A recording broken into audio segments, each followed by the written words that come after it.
ఎందుకంటే అధ్యక్ష పని చేసే వాళ్ళని ప్రోత్సహించాలి, తప్పు చేస్తే యాక్షన్ తీసుకుంటాం. డిపార్ట్మెంట్ వీళ్ళు ఆరోపణలు చేస్తే ఆరోపణకి వాస్తవాల్ని ట్రూత్ని విత్ సర్టిఫికెట్స్ సహా విత్ వెరిఫికేషన్ సహా సాక్ష్యాధారాలు చెప్తే ఇంకా మాట్లాడే పరిస్థితికి ఉన్నారు.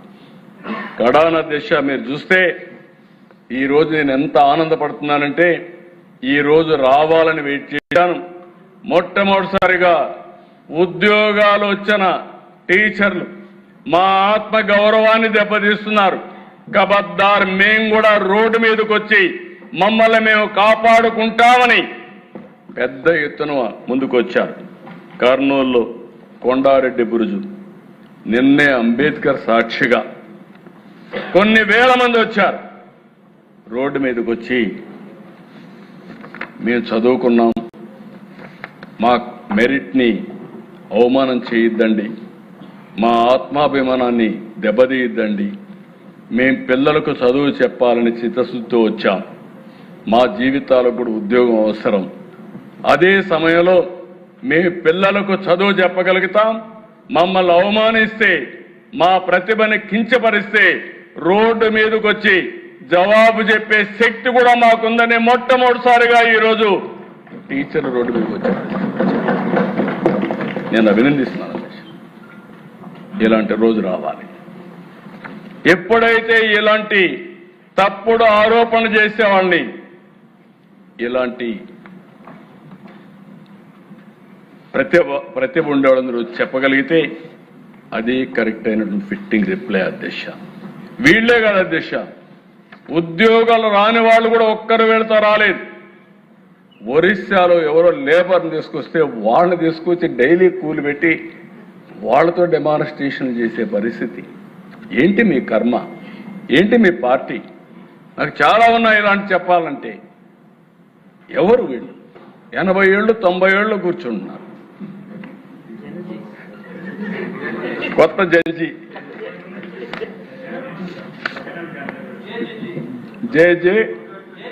జగన్ జంజి గంజాయి బ్యాచి. నాకు ఆశ్చర్యం వేస్తా ఉంది దిశ. ఒకసారి కోపం వస్తుంది, ఆవేశం వస్తుంది, సభ్యత అడ్డం వస్తా ఉంది. నేను ఒకటే చెప్తున్నా, ఎన్డీఏ విశ్వసనీయతను దెబ్బతీయాలంటే కబద్దార్ మీ తరం కాదు, మీ వల్ల కాదని మరొకసారి హెచ్చరిస్తున్నాను. Every candidate selection is explainable, traceable and also audible and accountable. మేము దాచిపెట్టేది ఏమీ లేదు. Answer key public, merit list public, selection list public. మేము పబ్లిక్ రెస్పాన్సిబుల్. కుట్రలు చేసేవారికి కాదు, కుట్రలు చేసేవారు కబద్దార్ జాగ్రత్తగా ఉండండి. ఈరోజు రోడ్డు మీదకి వచ్చారు. ఇదే కుట్రలు మీరు చేస్తే రోడ్డు మీద కూడా రారు. ధైర్యం ఉంటే అసెంబ్లీకి రండి. ఇది పవిత్రమైన వేదిక. నేను సవాలు విసురుతున్నా.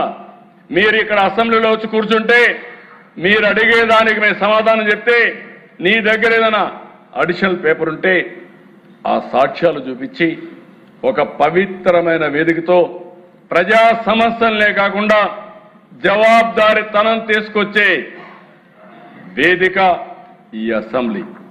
ఇక్కడికి వస్తే అడ్డంగా దొరికిపోతారు, వీళ్ళకి ఏం ఉండవు. అందుకే రోడ్డు మీద కూర్చొని నేను ఎందుకే చెప్పాను, అదే హిట్ అండ్ రన్. వీళ్ళ పార్టీ అనే హిట్ అండ్ రన్. నేను తీవ్రవాదులు చూసా, 60 ఏళ్లుగా ఆ పార్టీ అయిపోయింది. వీళ్ళు అదే మరి చేసే పరిస్థితికి వచ్చారు. నేను ఒకటే చెప్తున్నా పిల్లలకి, వీళ్ళందరికీ, మీ ప్రిపరేషన్, మీ మెరిట్, మీ జాబ్, ఇది పూర్తిగా మీ కష్టం పైన వచ్చిన ఉద్యోగం. ధైర్యంగా ఉండండి. ఏ కుట్రలు పని చేయవు. ఇక్కడ అలాంటి కుట్రల్ని ఎదుర్కొనే శక్తి ఈ ప్రభుత్వానికి ఉంది. No back door, no favouritism, no manipulation, only merit, transparency and justice. The real success of mega DSC is that Even those who could not secure a post acknowledge that the process was fair. దానికంటే ఏం కావాలి దిశ? అదే నాకు తృప్తి. దానికే reflection.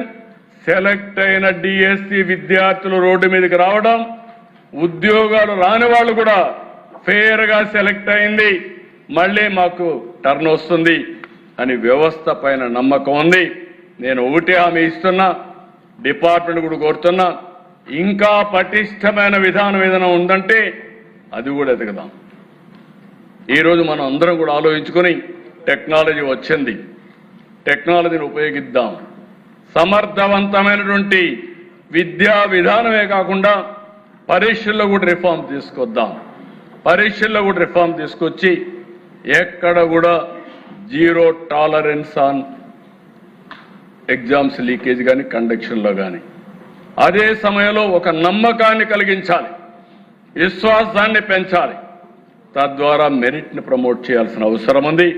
ఈ సభ ద్వారా మరి ఒక్కసారి అందరికి హామీ ఇస్తున్నా, ఎట్టి పరిస్థితిలో ఎక్కడ అవకతవకలు జరిగినా ఈ ప్రభుత్వం జీరో టాలరెన్స్.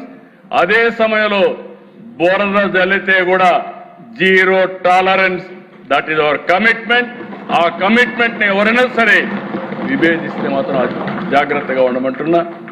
వీళ్ళు మాట్లాడతారు దేశం. ఇప్పుడు వచ్చుంటే నేను చెప్పుండేవాడిని, కాగితాలన్నీ ఇచ్చి ఎండగట్టేవాడిని, పారిపోయేవాడిని. సిగ్గు లేకుండా అసెంబ్లీకి రారు, బయట పబ్జీలు ఆడుకుంటూ ఎక్కడ వీళ్ళందరూ మాట్లాడే పరిస్థితికి వస్తున్నారు. ఇది బాధ్యత కాదు. బాధ్యత కలిగిన వ్యక్తి అసెంబ్లీలో ఉండాలి. బాధ్యత కలిగిన వ్యక్తులు అసెంబ్లీకి వచ్చి మీరు డిమాండ్ చేస్తే డెఫినెట్గా మీరు చెప్పేది వాస్తవం అయితే మేము కరెక్ట్ చేసుకుంటాం. మీరు చెప్పేది వాస్తవం కాకపోతే మీరు మీ ద్వారా ప్రజలకు మీరు చెప్పేది అబద్ధమని నిలదీస్తాం. రెంట్కి లేకుండా బయట చేస్తాం, కౌన్సిల్ జరగనీయం, మేము ఇదే చేస్తామంటే ఏమీ సాధ్యం కాదు. అల్టిమేట్గా ప్రజల్లో మీరు చులకన అవుతారు. చులకన కావడం కాదు, ప్రజల్ని మీరు చీకొట్టే పరిస్థితి కూడా వస్తుంది. ఇది మంచిది కాదు ప్రజాస్వామ్యానికి. 48 ఏళ్ళుగా నేను చూశాను దిశ. నా జీవితంలో మొట్టమొదటిసారిగా ఒక రాజకీయ పార్టీ 2.5 సంవత్సరాల నుంచి అసెంబ్లీకి రాకుండా చూడడం మొట్టమొదటిసారి దిశ నా జీవితంలో. ఇది దీనికంటే ఏం కావాలా దేశం? వీళ్ళకి మళ్ళా జీతాలు తీసుకుంటున్నారు, మళ్ళా వీళ్ళకి ప్రివిలేజెస్ కావాలి బయట. ఏంట దేశం ఇది? బాధ్యత ఉండాలి. నేను అందుకే చెప్పాను, నేను 2047 ప్రతి ఒక్కరికి అది ఉంది. నేను అక్కడ ఉండేవాళ్ళు ఏం చేశారో వాళ్ళు ఆలోచించుకోవాల్సిన అవసరం ఉంది. కాబట్టి మళ్ళీ చెప్తున్నా, ఎక్కడా అవకతవకలు జరగలేదు, జరిగితే ఉపేక్షించే సమస్య లేదు.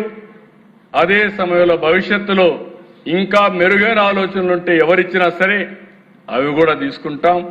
ఇంకా పగడ్బందీగా భవిష్యత్తులో పరీక్షలు కండక్ట్ చేయడానికి ఈ ప్రభుత్వం సిద్ధంగా ఉన్నామని మరొక్కసారి తెలియజేసుకుంటూ, ఈ విషయాన్ని చదివించే తల్లిదండ్రులు అర్థం చేసుకోవాలని కోరుతున్నా. మభ్యపెట్టి మీలో అనుమానాలు క్రియేట్ చేసి అదే మరిగా ఏదో అడ్డదారులకు వెళ్తే ఏదో ఉద్యోగాలు వస్తాయని మోసాలు చేసే పరిస్థితి కూడా వస్తున్నారు. ఇది కరెక్ట్ కాదని మరొక్కసారి మీకు అందరికీ విజ్ఞప్తి చేస్తూ ఈ అవకాశాన్ని ఇచ్చిన మీకు మనస్ఫూర్తిగా ధన్యవాదాలు. Thank you.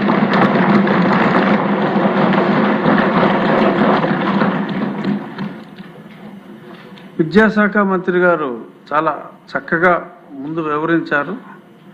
అంతకు మించి సభకు రాని వారికి అందరికీ కూడా మరింత సవివరంగా గౌరవ ముఖ్యమంత్రి గారు తెలియజేసినందుకు ధన్యవాదాలు తెలియజేస్తూ, ఒక 40 నిమిషాలు మరి లంచ్ అనుకుంటారో మరి ఏమనుకుంటారో బ్రేక్. ఆ తర్వాత కొన్ని బిల్లులు ఉన్నాయి, మరి ఎల్ నినోపై చిన్న చర్చ. ఇప్పుడు లంచ్ చేసి 3 గంటల 15 నిమిషాలు కలుద్దాం.